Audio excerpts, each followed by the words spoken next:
Transnet Freight Rail's container corridor. This is the one that connects the port of Durban to the Northern Free State and Gauteng. Is possibly the most important rail route in the country because, of course, it transports imports and exports that are essential to this country's economy. Think automotives, grain, fuel, chemicals, coal, manganese, chrome, fast-moving products, all moved via rail, and they're now backs against the wall, asking for state intervention after a sharp increase in cable theft and sabotage. And it's really led to the near collapse of that Joburg-Durban rail line.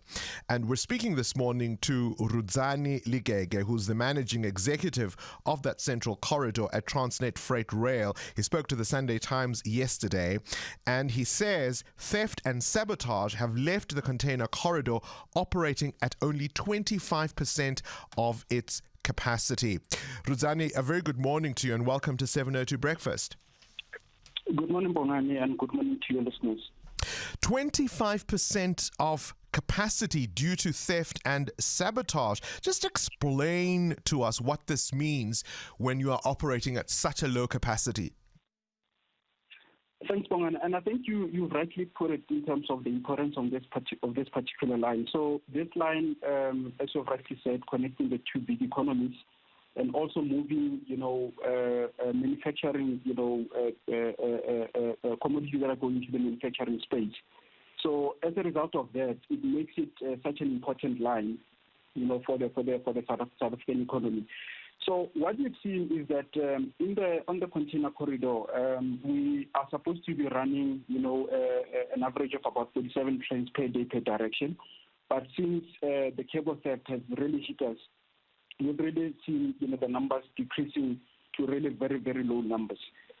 So just to give you an idea, we're supposed to be running about 18 hours, from Durban to Johannesburg, and we're running an average of about 36 hours, if not more. Over and above that, you will know that 40% of all the incidents that are happening in TFR, of cable theft, 40% of those incidents are happening on this particular line. On last year, let's say 2022-2023, we've lost about 523 kilometers of length of cable that has been stolen on this particular corridor. So all of these numbers, they certainly mean that we can't run the rail as efficiently as possible, and of course having a knock-on effect on the economy. Rudzani, let's put it in another way, because we can talk about kilometers of cable that have been stolen, capacity. Let's put it in a way that's easy for anybody to understand. How many trains ideally should be running every single day, both ways on that line, and how many are at the moment? So we're supposed to be running 47 trains per day, per direction. And currently we are running nothing more than 15 trains per day, per direction. 47 is what you should be doing.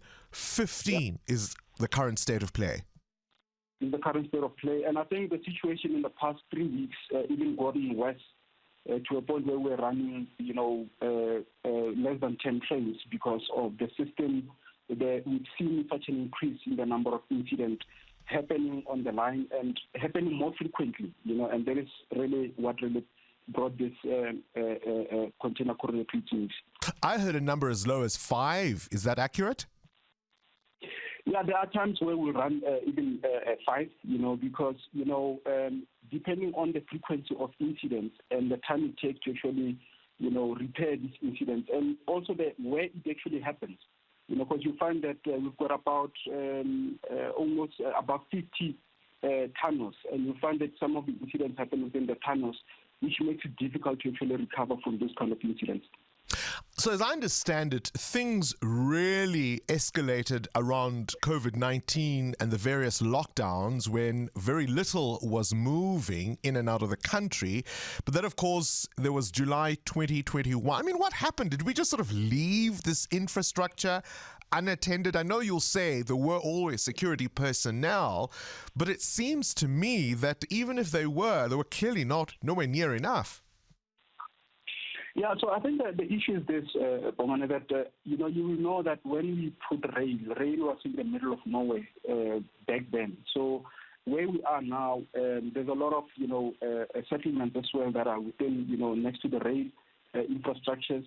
And what we have found is that because you can't secure the whole rail. I mean, we've got about 714 kilometers of rail from Durban to Johannesburg.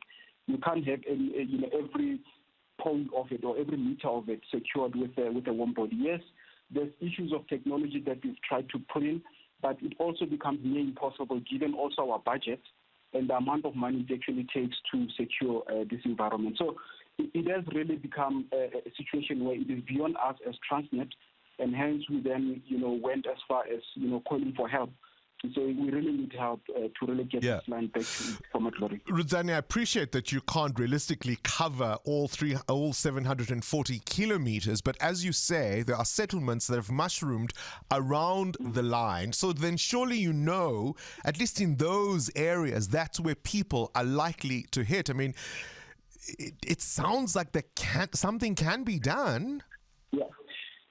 No, you're right. So there are those key. We know the hotspots, and we've thrown in all the resources that we can in there, but it is nowhere near enough, to actually deal with it. Because the challenge that we have is that some cases we've seen an increase on cases where cables are just cut and not stolen, which then makes it even more difficult, to really get to the bottom of it. That is why.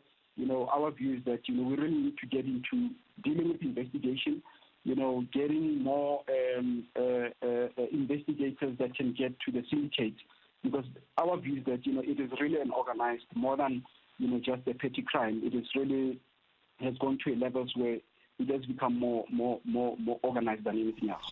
How do you explain it? I mean, it sounds, as you say, if it's organized, who stands to benefit from, if they're just cutting the cables and not even stealing them, that's classic sabotage. Who stands to benefit from something like that? Yeah, it's difficult to say. I mean, we can only make speculations, Bongani, because our investigators are still, investigating, and also, some of the law enforcement, the little that we have, because you will know that there has been a new amendment to the Act in terms of the destroying of essential services. And yes, provinces do have, policing that could deal with it, but unfortunately, they are spread too thinly to actually deal with this type of crime. So we really need a dedicated force where people are dedicated just to deal with, incidents that are relating to destroying essential infrastructure. You need dedicated courts, I would imagine, specialized investigators. You need a whole task team focused on dealing with this. And you've been calling for assistance for some time. Now you're saying there's a renewed urgency. Does this suggest that previously, at least, you've been ignored? No, not quite. I think there's been a lot of effort that have been put in. For example, there was this Criminal Matters Amendment Act that was put in place.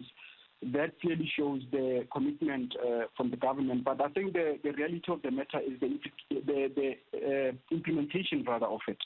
That you'll find that if you do have police, let's say task teams, essential infrastructure task teams that have been put in place, they are not dedicated to this particular to deal with this particular crime. They may have other work that they are doing, but we don't have a special task team or a special force or a special unit that only focuses on dealing with issues of cable theft. So I think that's where the issue is, and of course, the issue of dedicated courts that will help us to speed up the conviction and really investigate thoroughly and get to the syndicates that are behind this. Look, I know you got to be nice in this conversation because you really do need the assistance, but commitment means nothing until there's actual implementation of what you discuss. You can have all the meetings you want, you can set up all the task teams you want, but without the implementation, there's no real will to deal with it. All right, here we go. We understand there are plans to increase private participation in the ports and freight rail networks. Would this help? I mean, would the private sector getting involved assist at all, or will they look at all of this and balk and say, no, thank you? Yeah, I think it will somewhat, So the reality of the matter is this, Bongani, that this particular line is one of the central and container are basically the key corridors that are focusing on manufacturing space. And from a rail point of view, you find that in terms of them sustaining themselves, it becomes a bit difficult from, I guess, rail economics point of view. So because we run containers and light stuff on this particular line. But over and above that, the fact that the container corridor has also been not making money because of these issues of if you're not running trains, you're not generating revenue, because running trains is really our main form of generating revenue. So our view is that, getting someone who could bring in the money, who's got the logistics capability, and who's able to guarantee, volumes from road to rail, that's the kind of person that we need, who our view is, private sector will have access to some of the sophisticated technology that they could come in and invest on this container corridor to make it viable. Rudzani Ligega, Managing Executive for the Container Corridor at Transnet Freight Rail. Appreciate your time. See, we had a conversation not too long ago about the decline of the manufacturing sector in South Africa. I told you earlier of the comments made by Gwede Mantashe, the minister, who says it's the big captains of industry who are bad-mouthing South Africa. That's why investors are staying away.